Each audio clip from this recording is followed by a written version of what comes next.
Children often pose wonderfully provocative questions that spark deep thinking. Why can't I tickle myself? Do robots ever get scared? If we can't see air, then how do we know it exists? As a parent of 5 children, I have come to realize that their inquiries are not just about seeking answers to what is, but also exploring the reasons behind why things are the way that they are. This innate curiosity is what, in my eyes, makes children natural philosophers. Here at Philosophy for the People, it seems fitting to explore the essence of philosophy itself. What exactly is philosophy, and why is it significant? What compels people, including you, to engage in philosophical thinking? Norris Clarke, a seasoned philosopher, defines philosophy as a reflective, systematic effort to understand human experience and integrate it into a broader vision. It's not merely about discovering new facts, but exploring the depths of existing experiences and data, uncovering their foundations, meanings, and connections to reality. Philosophy covers various domains, each contributing to a comprehensive understanding of the universe. Another philosopher, Alvin Plantinga, describes philosophy as just thinking really hard about things. Okay, cool, but what are the sorts of things philosophers think about? Here it might be helpful to run through questions philosophers commonly ask. So consider, for instance, questions from metaphysics, the very study of being itself. Are there different modes of existence? Does everything exist in the mind? Or do some things have existence outside the mind? Do only physical things exist? Does everything that exists change? Does everything that exists exist either necessarily or contingently? Are there more possible things than actually existing things? We could also consider ethical questions, such as, what is the difference between right and wrong? Are right and wrong the same as good and bad? What is the nature of evil? Is it possible to pursue evil for evil's sake? Are things good because we choose them? Or do we choose them because they are good? Can something really be bad if it feels so good? Where do moral obligations come from? Are there any objective, that is, universally binding, culturally independent moral laws? Are there circumstances where goods conflict? Can there ever be such a thing as a just war? Okay, hopefully you get the point. Philosophers sure love to ask questions, many of them deep and profound. Let's now take a quick look at the different branches of philosophy. Philosophy's branches include speculative or theoretical philosophy, with metaphysics, for example, studying being itself, the very nature and structure of existence. There's also the philosophy of nature, which is distinct but closely related to metaphysics, and that focuses on becoming, change, and the necessary conditions thereof.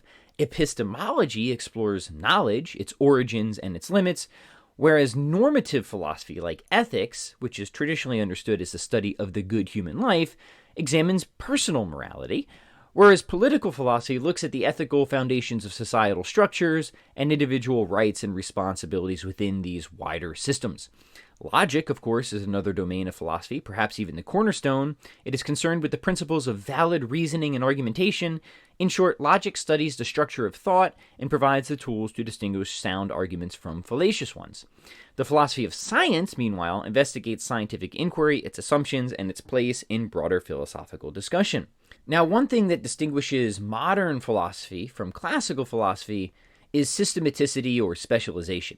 So, for example, philosophers like Plato, Aristotle, and Leibniz are known for their broad, systematic approach to philosophy. These guys were really system builders or worldview constructors. They attempted to construct comprehensive philosophical theories of everything, addressing a wide array of subjects, including metaphysics, ethics, politics, and science. Their work often sought to understand the world in a unified, interconnected way. In contrast, modern philosophy, a lot of it anyways, has seen a trend towards specialization, really hyper-specialization in many cases. Philosophers focusing on specific areas such as bioethics, political philosophy, philosophy of mind, or epistemology, trying to answer some really narrow, niche question. This shift partly reflects the overall trend in academia towards specialization, and also, of course, the increasing complexity of philosophical problems as new developments arise in science, technology, and society. Specialization has its perks, of course. For example, it allows for more in-depth and focused research in particular areas. However, it also has the potential drawback of causing one to possibly miss the proverbial forest for the trees, that is, of losing sight of how these specialized areas fit into a broader, more integrated understanding of reality. But all that is definitely a discussion for another time. To finish, let's ponder this. Why philosophize at all? Why think intensely about anything, especially big issues? The simplest answer might be that it's a natural part of being a human. We all engage in thought about various aspects of life. The real challenge is in thinking well. Moreover, everyone, whether consciously or not, subscribes to a certain worldview or philosophy which encompasses beliefs about norms, values, purpose, and meaning. The essential factor to consider here is the accuracy of these beliefs and their alignment with the realities of our world. It thus appears we are naturally predisposed, maybe even destined, to engage in philosophical thought. Since we are instinctively drawn to philosophy, why not aim to excel in it, particularly given its capacity to significantly impact our lives? My philosopher friend Jim Madden often remarks that to philosophize is to refuse to live a sham existence, a superficial life. This sentiment echoes the timeless wisdom of Socrates, who famously declared that an unexamined life is not worth living.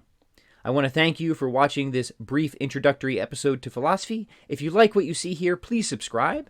Also, comment below and let me know what got you interested in philosophy. What was the first big philosophical question that really captured your interest? Finally, let us remember that philosophy is the mind's gym, and we are here to ensure that you never skip thought day.